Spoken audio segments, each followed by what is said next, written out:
So, welcome to the Joy of Puzzles. My name is Stefan Bratler, and today I am delighted to introduce Benedict Dingfelder and Katharina Schaar, two of the minds behind Europe's biggest online puzzle hunt. They both studied mathematics at TUM, where they also graduated with a PhD. And during that time, they were part of a group that competed in puzzle hunts, and they wanted to get better. So they started designing puzzles for each other as training. And by 2019, they had accumulated enough puzzles that they started their own event, the Enigame puzzle hunt, which they've been organizing regularly since. And this event has been so successful that in 2023, they founded the Enigame GmbH to also offer puzzle hunt team events to companies. Now, of course, we all love solving puzzles, and today we get a glimpse into the task of designing fun problems. So, let us welcome Benedict and Katharina.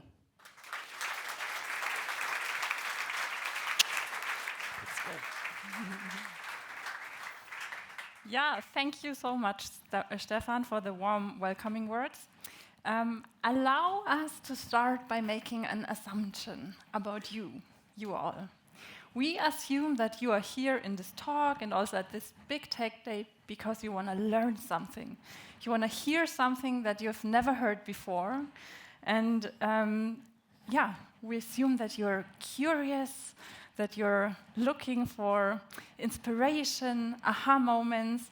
Oh, this is how this works moments to take home with you. Let me show you what I mean. First of all, who knows what enigame is or has already participated?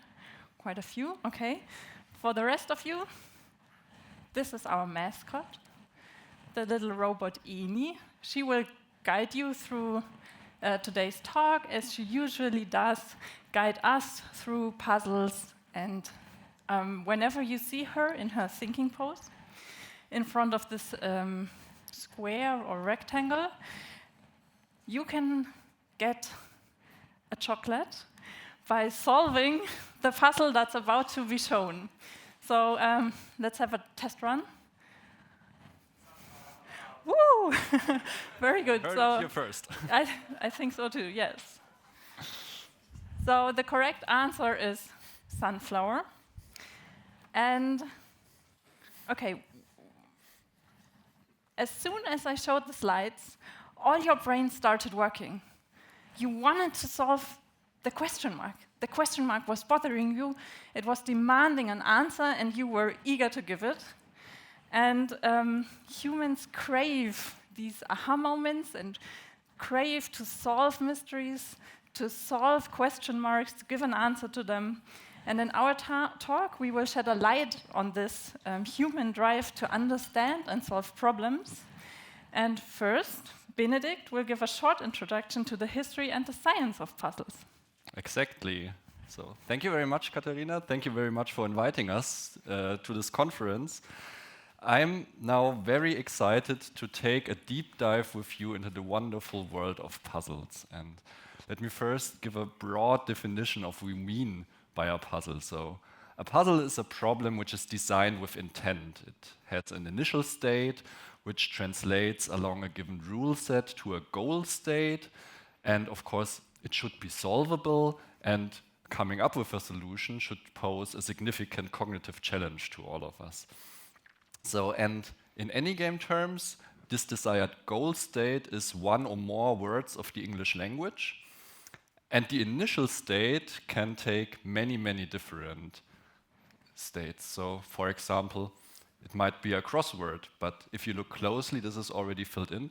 It's a crossword with a little twist in it. It could also be like sets of letters, of symbols, of numbers. If you're more the visual type, it could be some images with different colors which need to be interpreted in the correct way, or maybe something which is designed in a more geometrical way. It could also be a video of a plague doctor who, for some reason, has 6 fingers in his hand and has a blinking staff. And it could also be something physical which you need to interact with your hands, which you need to fold to come up with a solution. Or it could be something like this mumbo-jumbo of a task, but we will dive into this later a little bit deeper. So, looking into history, puzzles also took many different kinds of shapes. So one of the very first recorded examples is the Rin papyrus. The original has not been found. This is a copy which was a copy of the original papyrus. It contained 84 mathematical problems without solutions, so the readers were challenged to come up with the techniques to solve it on their own. So basically you could think about this as an ancient example of a logic trainer. And whenever you see these numbers in squared brackets, there's a citation, so if you want the references for everything we show you in this talk, the slide will be at the very end.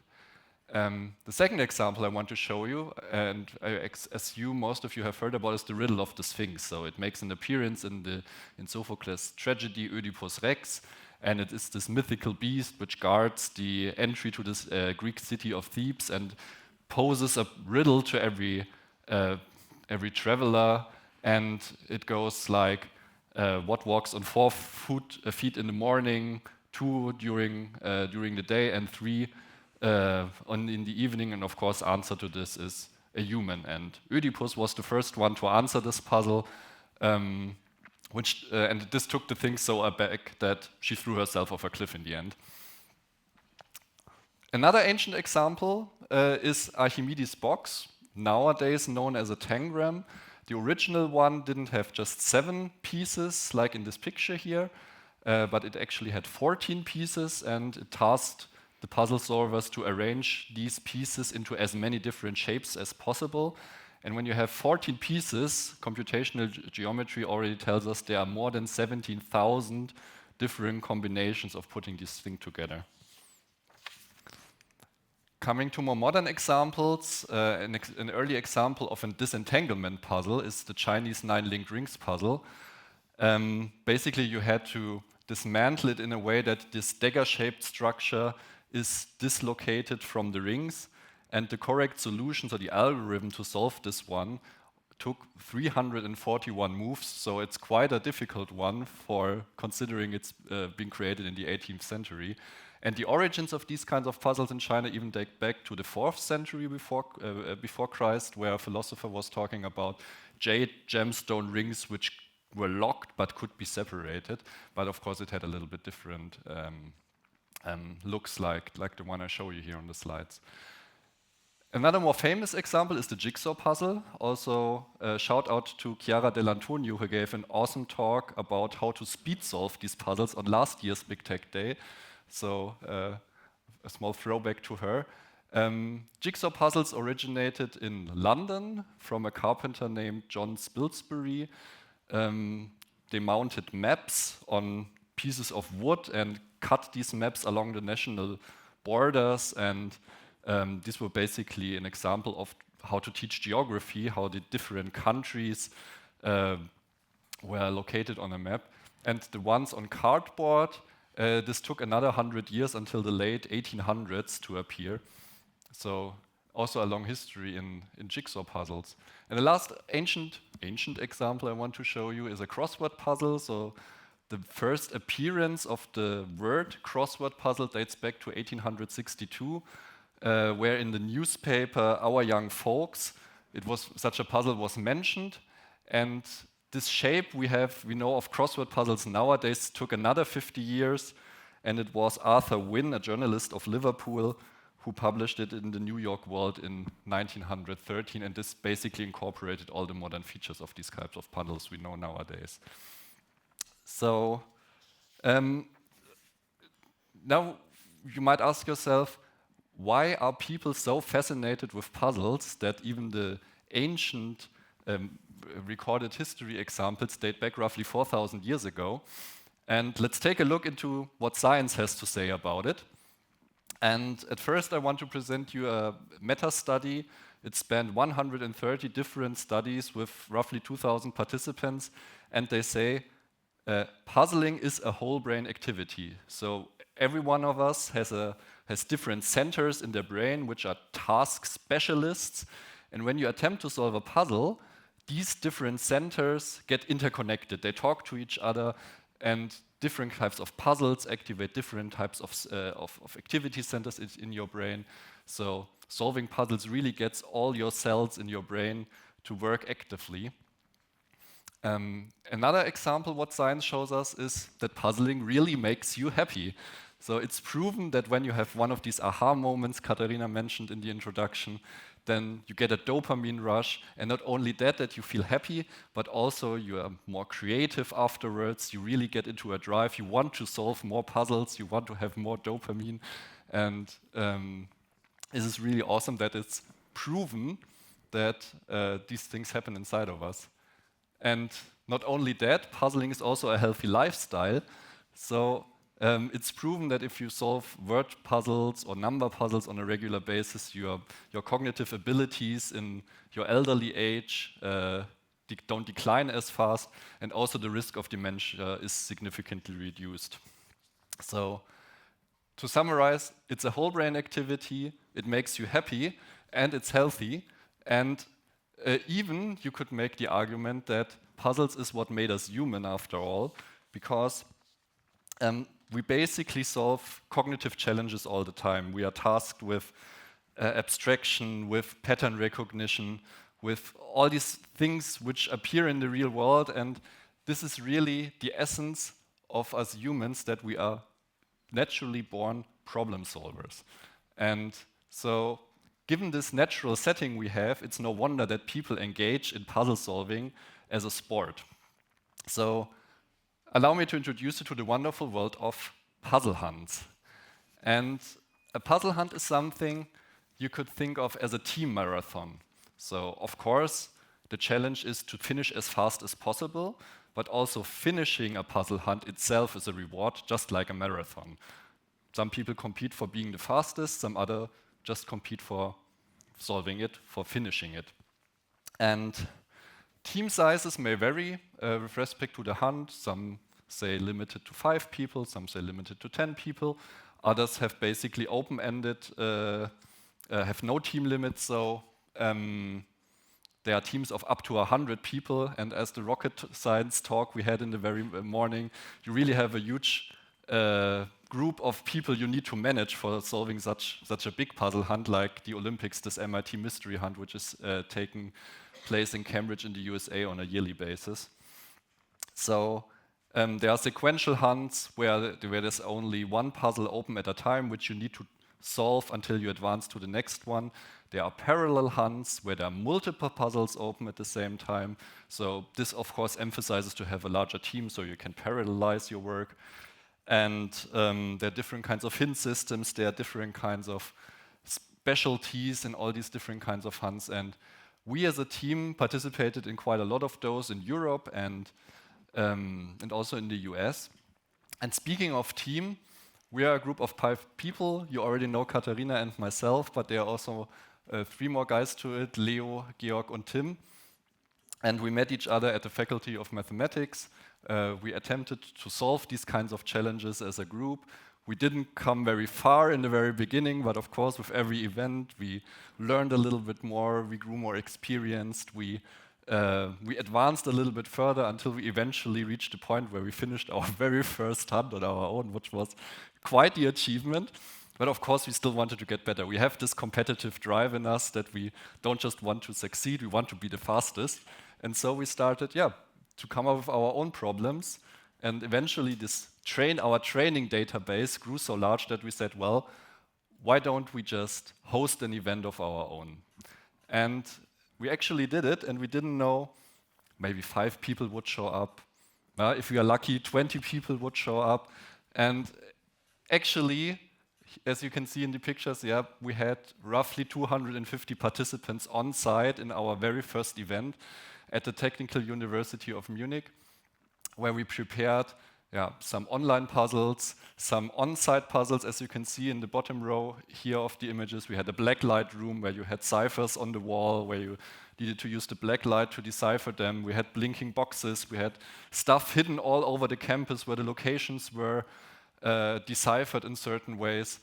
And it was really an awesome first-time event. And we, of course, said, okay, we're doing more of this. We are continuing with it. Unfortunately, as you can imagine, 2019, at the end, in 2020, the COVID pandemic hit, so we were forced to move exclusively online. And we hosted these events on a half-year basis. So the very first one we hosted online was the quarantine edition with 600 participants, and already at our third edition, we had more than 1,000 participants in our hands. And we grew in really international audience. We have participants by now from all over the world. So really name a country, I could likely tell you a participant to whom I've talked throughout these events. And yeah, we had an amazing series of events. Eventually, during April 2023, this was the last event, which was like without an organizational structure, but we really felt like we needed to professionalize, we needed to give an organizational frame to everything that we are doing. And so we founded our company in 2023 in the middle, and then already to our first event after founding, we were very happy to convince TNG to sponsor us as well. So basically that all the kinds of expenses we have for creating puzzles, for hosting our website, and stuff like that could be covered by this, because constructing such a puzzle hunt is not just coming up with these puzzles. There are a lot more things happening behind the scenes, which you as a participant are likely not aware of. Like, you have to come up with a system, you have to program features, you have to do marketing, you have to do the event management. If you have an on-site hunt, you of course have to take care of everything, like taking care of the participants, that they have possibilities to eat and drink something, that security is taken care of, and all these things need to be considered. And also these were some things why we said, okay, we need to stay online for the moment, because given this organizational frame, it's hard to fulfill, and also given the international player base we have nowadays, we decided to stay online for the moment, but eventually we would be happy about an occasion to move on-site again and to interact with all the players on a live basis, because as good as these communication softwares are nowadays, it's of course always nicer to see each other face to face. Speaking of seeing each other face to face, I want to give a quick shout out to our awesome community, some of whom have participated on the very first, and they stayed true to us ever since then. And it's a very, very nice community. We are very, very humbled by all the people who play our events. They always come up with amazing artworks, with amazing memes, with amazing creations. Like you can see on the bottom here, somebody created Annie as a robot with a software and a controller to guide her. It's not as sophisticated as the go-kart robot we just saw here, but it's already for a small hobby project quite amazing. For us, it's so amazing to see that what we came up with creatively is so enjoyed by the people, and so it really drives us forward to improve on an everyday basis and to see, okay, you like what we are doing, we want to get better, we want to give you the best event possible. And not only to our amazing community, but also, given the frame that we founded the company, also to a much broader audience, not only the community, but also to serve as a basis for organizing team events, for organizing ice-breaking events on conferences, for some frame programs on conferences and stuff like that.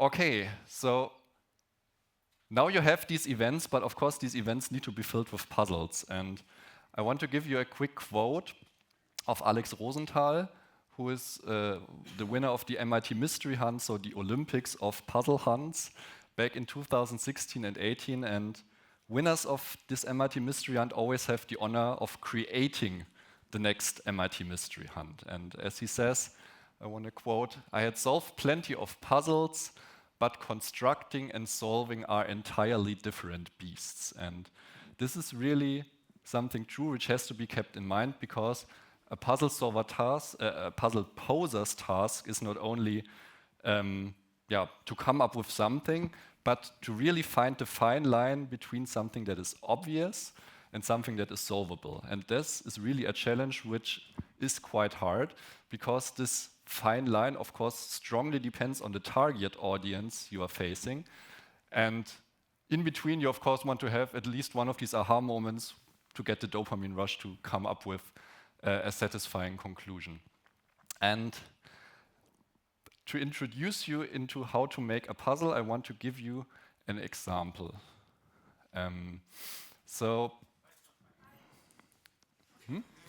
Yeah. Very good. Okay, somebody was very fast. Who was the fastest? Okay, over here. Congratulations, you get a chocolate. Yeah. Amazing, before I could even give the frame, it was already solved. So this thing about the fine line between obvious and unsolvable. Knowing your audience is an important point, and we assume you're all scientific people, you know mathematical notations, and you know programming languages up to some extent. So this one was very easy because it was instantly solvable, because it is Python. So, and now I'm very interested if this next one also goes that quickly, so be ready.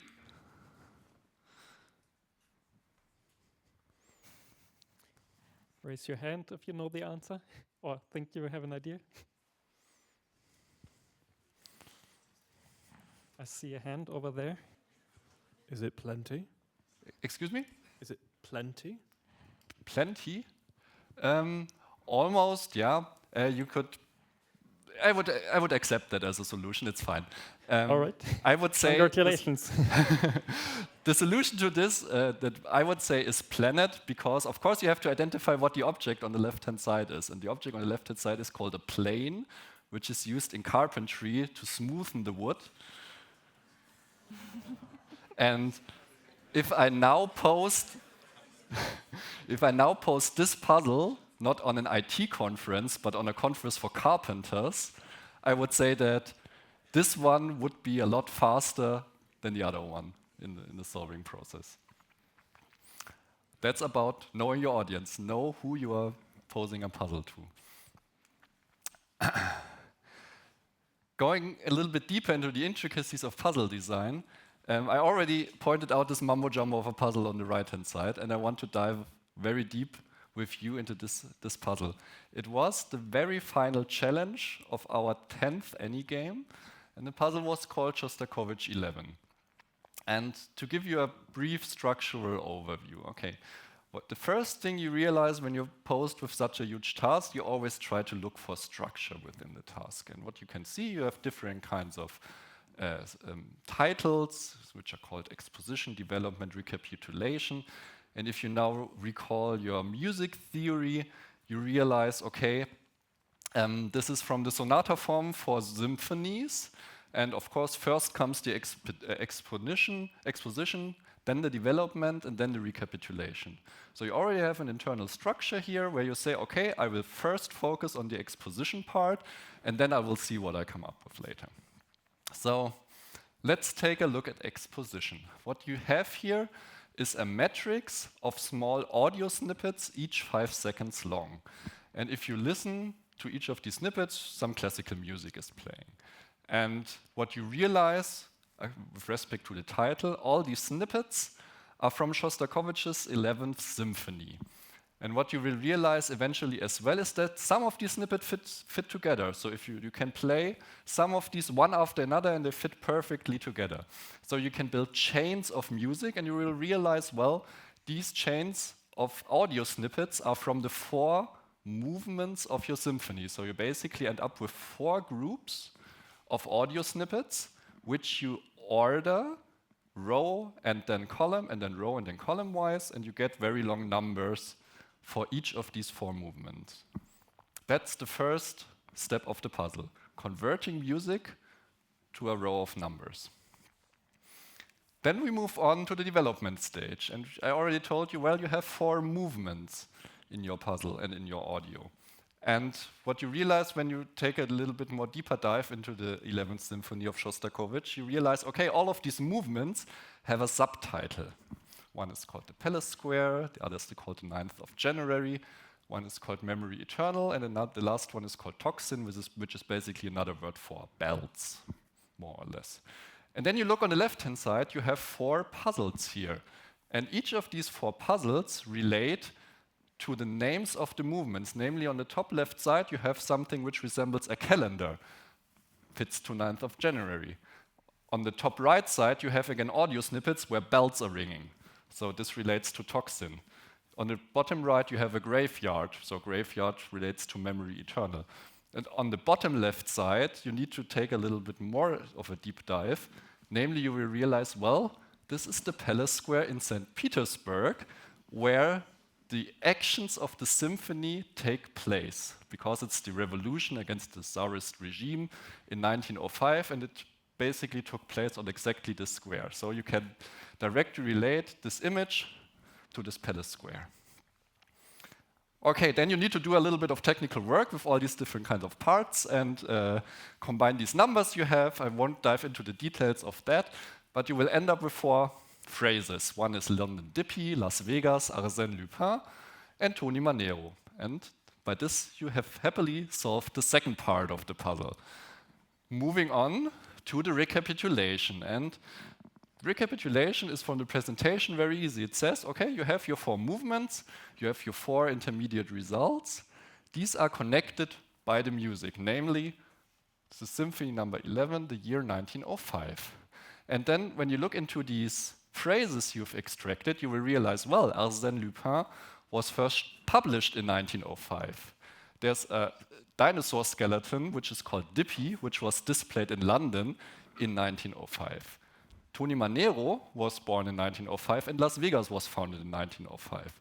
And then you see, I have already written down the dates when these happened, and the very last step is then, okay, you convert these dates, the days and months, into the alphabet. So 15 is an O, 7 is a G, and so on. And you come up with the final solution of the puzzle, which is ogled dough, a strangely looked at dough. So if I now didn't manage to explain everything sufficiently deep, no worries. We just had 5 minutes for this now. The teams needed an average of 4 hours and 40 minutes to solve all of this in the median. So no worries if we take a little bit more time puzzling. But these kinds of intricate puzzles, which are pieced together by with so many different steps, are really what the community is craving for. And we as puzzle solvers, of course, have to accurately know how difficult is each of the steps you take to come up with a solution. And we need to know roughly, okay, what is the time frame you need for solving such a puzzle? Because if you want to construct an event, you of course have to roughly know, okay, how long will teams take? And it has to fit together, and it has to be solvable. And so we came up with a difficulty matrix to rate such a puzzle in different categories. And what this is all about is now for Katharina to present again. Yeah, thank you. So as Benedict says, the puzzle needs to be hard. Our community expects it to be hard. They want to have several hours of work in front of them, but they also want to finish at some point. So let me walk you through the 6 dimensions or categories that we've worked out over the years that make a puzzle difficult or easy. Prepare yourself for the next puzzle. So the first one is, how easy is it to understand the instructions?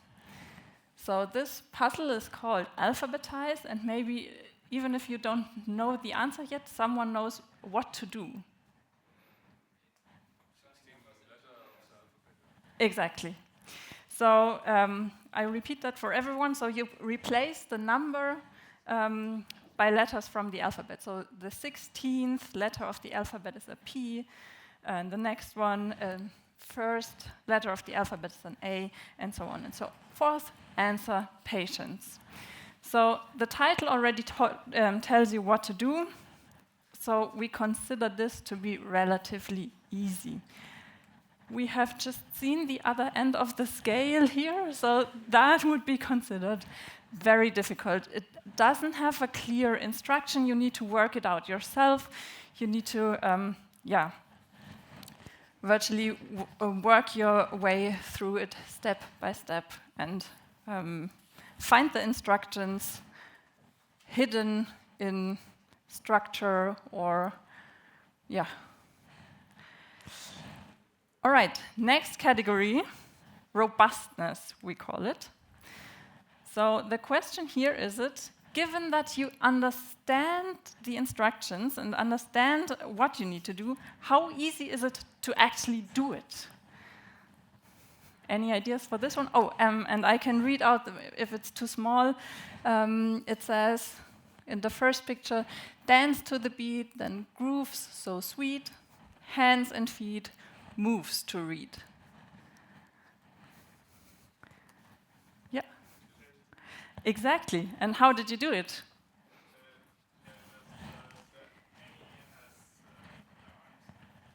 Exactly. So you need to read off her body positions, so to say. So the first one is a T pose. She's shaped like a T there.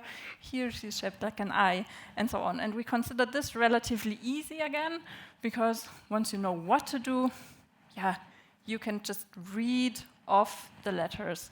And even if you make a small mistake, there are only 4 pictures, so you can go back easily and, yeah, correct your mistake. This is, okay, so you cannot see this, I suppose. It looks very good on the screen, so maybe the people in the back can see it. You have a dancer in the middle, she is pointing outwards, and you have a circle of dance footsteps on the floor that are connected by arrows. And on each of these footsteps, you have a small letter or symbol. And the task here was to, so it's a waltz dance, and you needed to read off these letters of the footprints in the correct order, and the correct order was the order in which you would dance the steps, and they are connected by arrows, as I said, and it's very difficult to read and to read off correctly. So this would be considered not very robust. Information accessibility. So the question here is how hard is it to find information that you need to solve the puzzle, but that is not already contained in the puzzle? So does anyone have an idea what to do with this? I'm so glad that I don't have the job of handing out chocolate because it's very hard. You're all so fast. Exactly. So this is the Braille alphabet. And once you know what you're searching for, it's a very easy Google search, Braille alphabet, all over the internet, Wikipedia even, first page of Google, multiple occasions of finding the Braille alphabet. Swedish cookies is the answer here if anyone doesn't know Braille by heart. Exactly, so this is also relatively easy to find additional information. This one was a puzzle we posed, and it was very difficult to find the additional information that was needed, and you will, sorry, not be able to solve this here, I think.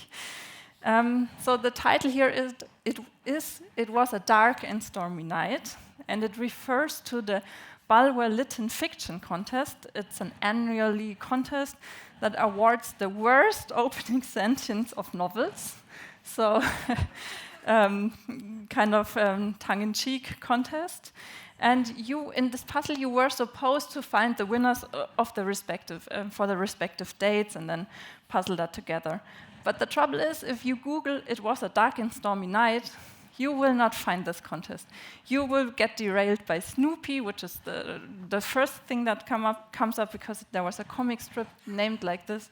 And then, yeah, this "it was a dark and stormy night" is one opening line from one particular novel, and this is basically all the Google results.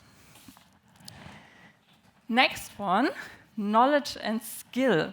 So how much do you need to know? Which skills do you need to have to solve this? Plum pudding? Yes, answer plum pudding. Very good. So what knowledge do you need to solve this puzzle? First, you need to recognize the first image as a plum. Depending on where you live on this planet, you might never have seen a plum. Second, you need to recognize the second image as a pudding. So you need to be familiar with the English or British culture. And you need to be familiar a little bit more with that culture, because you also need to recognize the word plum pudding as the answer to this, because it's a proper noun, and a Christmas pudding that doesn't actually contain plums. So if you don't know the existence of that thing, you might not even think about giving this as an answer or trying it out.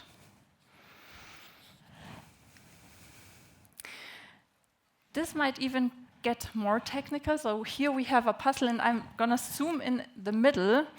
You have something that's called the gold bug cipher here. And if you've never seen that cipher before, it gets very difficult to solve this, because you'll try things with the numbers and the symbols, but maybe don't have the idea of looking for a cipher named that way, even if there is a golden bug down there. Next category, decoys. Any ideas for that? Yeah, so great. Very good.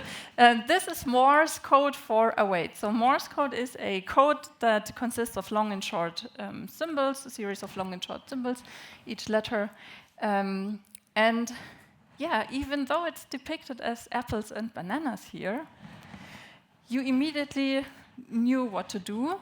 And this is because there's not too much clutter here. So the apples and bananas are arranged in a way that it still kind of reads like Morse. I can take this puzzle and make it look like that. And now we have a lot of clutter there. Why is this courgette waving at me? Is banana the same thing as a leek? What's going on with the different colors? And the orange is sliced in half. And so you need to find a way to make it not too obvious what you're looking for, but still avoid too much clutter. And the last of the 6 categories, perseverance. How much time, effort, work, happiness, yes. How much time, effort, and perseverance do you need to have to solve this? Answer to this is happiness. Was found by you in a few seconds only. Easy end. And Benedict has already told you that this takes 4-5 hours to solve. So that you need to be very resilient to go through this, and not get frustrated along the way. Speaking of Shostakovich 11, this is how we would rank this puzzle as a whole. Comprehensibility of instructions and perseverance being the most... Okay, so this shifted a bit. Perseverance is hard, as well as comprehensibility of instructions, and the rest isn't too easy either. Okay, but as we told you, our participants want hard puzzles, and they want to rack their brains around it, and they want to go at a puzzle for several hours. So we have to keep all that in mind and balance the difficulties against each other. Why should you care? So apart from the obvious that it's fun, healthy, and very interesting hobby to have. So first of all, this is all on a personal level, the fun and the joy this brings. But on a company level, you can also use this urge to solve mysteries to your advantage. Your company is probably looking for exactly these kinds of people who are extra driven to solve logical puzzles. And Mint professionals, they solve puzzles on a daily basis. And they love doing it. And you want the people who love doing it. And in this current skilled labor shortage, you have to compete for these highly driven and motivated people. So incorporating puzzles in your advertisements can make them notice you. There are famous examples of companies doing this. The most famous one probably being Google's treasure hunt competition. It features Google's offices so that you get an advertisement of Google, but you also present yourself to Google by solving the puzzle, so the assessment center is already done. And you can start smaller, of course. We created, for instance, flyers that you need to fold to find answers. And the business cards we handed out with the chocolates, they also contain 2 puzzles, or so 2 hidden words. So you can have a look at that. And we found that people tend to spend much more time with the business card or these flyers if you tell them, hey, there's something hidden on it, than just normal business flyers.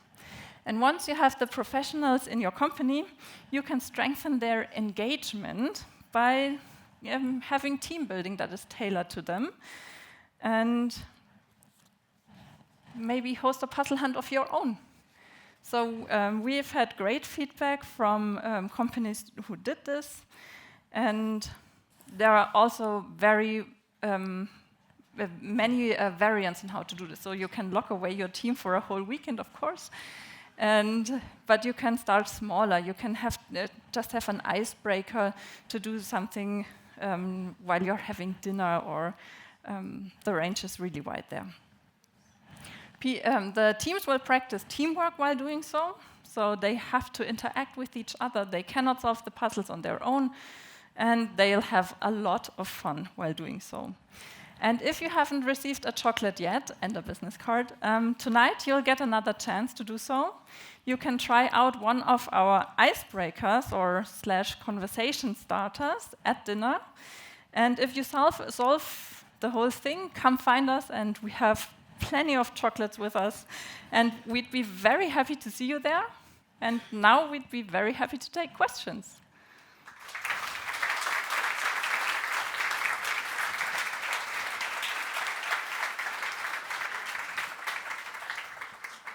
So thank you for the great and entertaining talk. And who wants to ask the first question? Thanks for the talk. I wanted to ask a question mainly about decoys, or maybe about the size of the solution space. I find it, when solving puzzles, I always think about, okay, what do you do with very complex puzzles which lend themselves to very many solutions that I can all explain are logical and would fit to this puzzle, but only one is really true. So how do you approach this kind of problem? Well, if you see that when we create a puzzle, we of course test it. And the guy who didn't come up with the puzzle isn't participating, and the others solve it in a state as it is.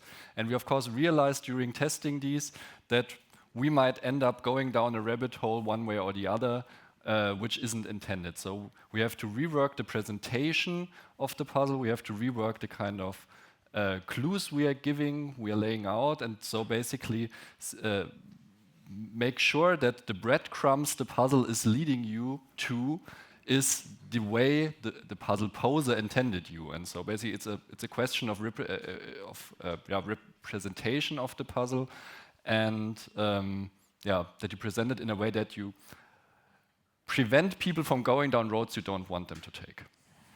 But it's absolutely true, and I always say that there is no wrong solution.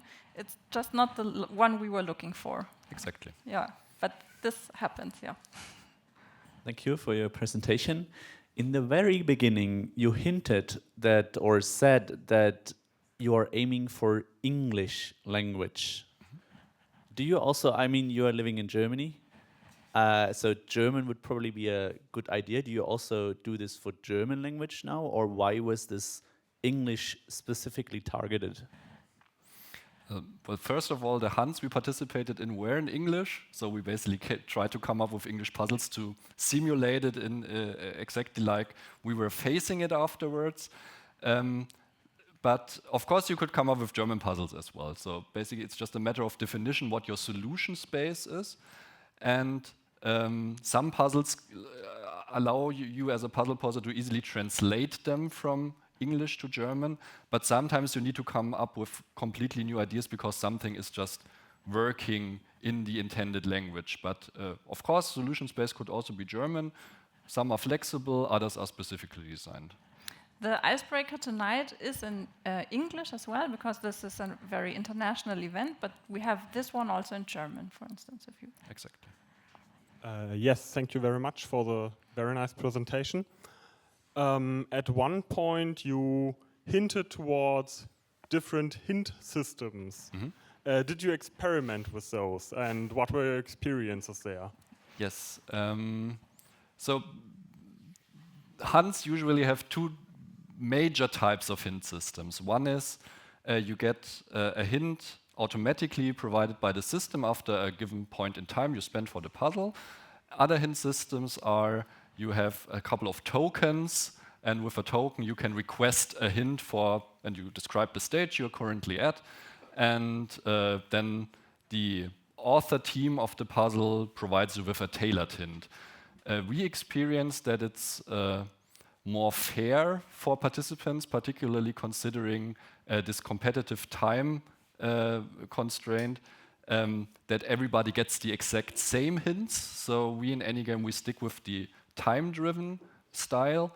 And there you also have a broad range of how vague you want to be in your hints, and of course how much time you wait until you provide a hint. And we started with being very, very strict, and we say, okay, we really want people to spend a lot of time, and we grew quite more calm in that regard throughout the years, and we became a little bit nicer. But what's also very, very important, and what's kind of unique about our hint system, or was unique for some point in time, other hunts have adapted this. As you saw in the Shostakovich puzzle, you get intermediate results. And you, of course, don't want a hint for something which you've already solved. So we implemented a system where you can enter these intermediate results, and the hints then for these intermediate results get skipped because we know as the puzzle posers you have done everything you need what these hints would tell you. So, and this is, of course, a very nice offer to make it more engaging for people to also interact more with the system, to come up with, to try to enter every idea you have. And we really crave for this active style of puzzling, because we allow an infinite number of answers for each puzzle we are posing. Whereas also other hunts say, okay, you just have 10 or 20 guesses and you are very limited with what you're doing. Hello, thanks for the talk. I was wondering, so far I understood that you manually construct the puzzles. And since we're quite in like an AI environment, I was wondering if you've ever considered that or tried that, or think that AI is suitable for puzzle creation. So at this point in time, we have experimented with having AI create part of the puzzle. But to be very honest, AI is not good at solving puzzles. And so we've experimented with that a lot, because we don't want to have people just shove the puzzle into whatever language model you fancy and then come up with the solution. And we haven't had AI construct a whole puzzle, I think. Only parts that were very well defined by the creator.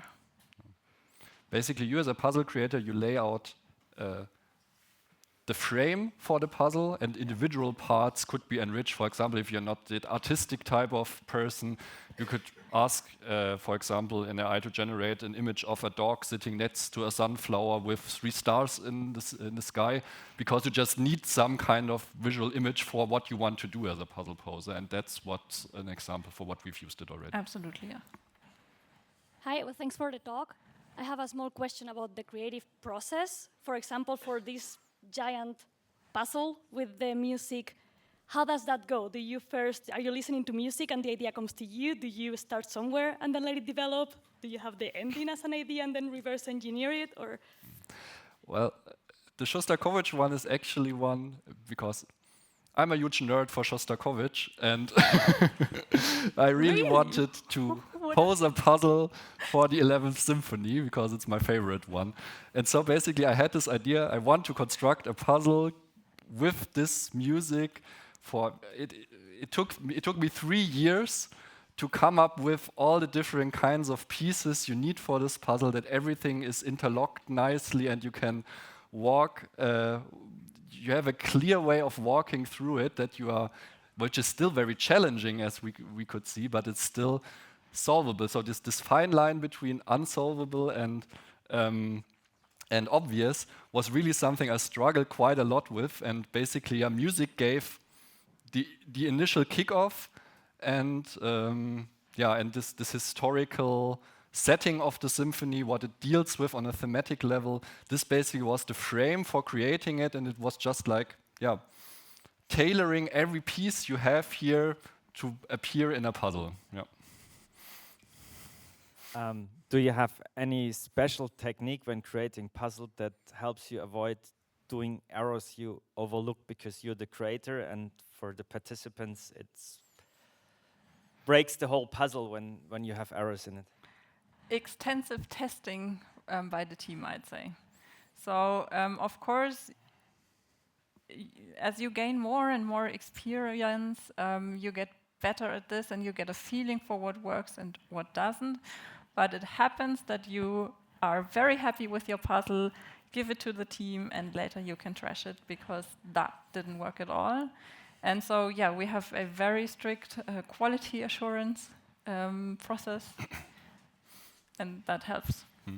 And that's what we created these difficulty categories for. Yes. To have these in mind when we create a puzzle, we really think about, okay, is it very difficult in one of these aspects? Because then we know, okay, it's so difficult to research something you need to know for solving it. So maybe we want to pose a very hard puzzle with a very hard way of researching stuff, but we already have in mind, okay, this is one of the difficulties. We might not want to make it as hard for people to come up with the parts they need for solving it. And given this framework, it's really helpful to already have a lot of points in mind, which might be a pitfall in the end. Also going to the testing part, is it like, if you test it once, can you test it again because you already know maybe the solution? Or like, how do you do it? Is it like, can you test it multiple times? Is it possible? That's indeed very hard because some of the puzzles, of course, require a rework, and then coming up with fresh eyes is very hard. Sometimes we have puzzles which we post, and they get a rework, and they lie around for 2 years for some reason because they don't fit in the current hunt thematically or stuff like that. Then it's usually like, oh, I don't even recall that we had this puzzle already. So this is a nice way of retesting stuff. But of course, if there's a difference between having minor adaptions and major adaptions. If you have minor adaptions, it's very good to get a feeling whether this fits now. If you have major adaptions, you sometimes have to take a leap if it really works the way you redesigned it. We have time for maybe one last question. Can you still enjoy solving puzzles, or does the whole part of creating it kind of destroy the magic? It absolutely does. Solving puzzles is amazing. Yeah. So solving puzzles is great, and we love doing it, and we are looking into every hunt that we can get our hands at. So totally can recommend. All right. So thank you for the great talk. You were very nice to hand out chocolate, and so do we. So as part of our thank you, you get a chocolate, a thank you card, and a little booklet. Thank you so and much. Of course, you too. That's so nice. Let me get it.